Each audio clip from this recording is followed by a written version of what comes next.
नमस्कार अमरावती। और अभी घड़ी चल रही ना, वो तो उन्होंने शुक्र मानना कि मैं अमरावती नहीं घूमी विधानसभा में। उन्होंने शुक्र मानना कि विधानसभा में मैं अमरावती नहीं घूमी। जो 2000 से चुन के आए ना, 10,000 से गिराने की ताकत मेरा भगवा रखता है।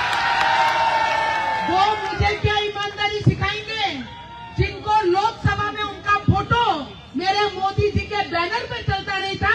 इस क्षेत्र की आमदार की बात कर रही हूँ। वो आज मुझे कोई भी बोलते हैं ना, क्या बोलते हैं, इसका अहमियत क्या है, पक्ष की ईमानदारी क्या है, वो तुमसे नहीं सीखना है। वो तो मेरा भगवे का ईमानदार व्यक्ति थे, करके तुम विधानसभा में 2000 से चुन के आए। अगर 2 फेरे और 2 सभा मेरे भगवा प्रेमी में लेती तो 10,000 से गिराने की ताकत ये भगवा रखता था।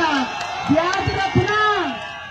आता असं आहे की पक्षाचं नाव वेगळं, काम वेगळं करताय, पदाधिकारी आहे, तुम्हाला शोभतं का असं बोलणं? निवडणूक होऊन विधानसभेची 1 वर्ष झालेले, आता दुसऱ्या वर्ष पदार्पण, 5 वर्ष या ठिकाणी मी आमदार म्हणून काम करत आहे आणि मागच्या गोष्टीला ऊत देण्यात काही अर्थ नाही आहे. कारण जी गोष्ट घडून गेली ती निवडणूक असते. निवडणुकीच्या काळामध्ये ज्या पद्धतीनं प्रत्येकाला आपापल्या पक्षाचं काम करावं लागते. तुम्ही कुठल्या पक्षात आहे आजपर्यंत?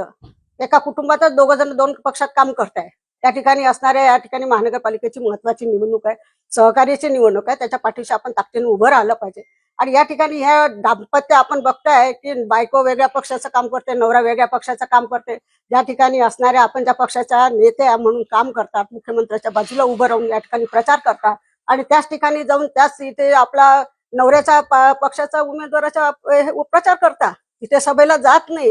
हे कसं दुटप्पी धोरण आहे? मला पाडायचं होतं तर तुम्हाला काय ग्राउंड मोकळं होतं? कोणाला कुठे काही सांगितलं नव्हतं इथे जाऊ नका तिथे जाऊ नका. मी सन्माननीय अजितदादांच्यावर विश्वास असणारा राष्ट्रवादी काँग्रेस पक्षाचा पक्ष आहे, त्याच्यावर माझा सन्माननीय अजितदादांवर विश्वास आहे. 2009 मध्ये मला 2004 मध्ये सन्माननीय अजितदादांनी मला या ठिकाणी दिली होती, मी निवडून आली होती. 2019 मध्ये सन्माननीय अजितदादांनीच मला काँग्रेसमध्ये जायला लावलं होतं, काँग्रेस पक्षाच्या ह्याच्याने. आणि 2024 मध्ये सुद्धा सन्माननीय अजितदादांनी मला तिकीट दिली आणि मी निवडून आली. आता निवडणूक संपल्यावर आता महानगरपालिकेची निवडणूक आहे, तुम्ही त्या पद्धतीनं प्रचार करा ना. मला पाडायचं उभं राहायचं. आता पाहू ना 2029 मध्ये काय होते.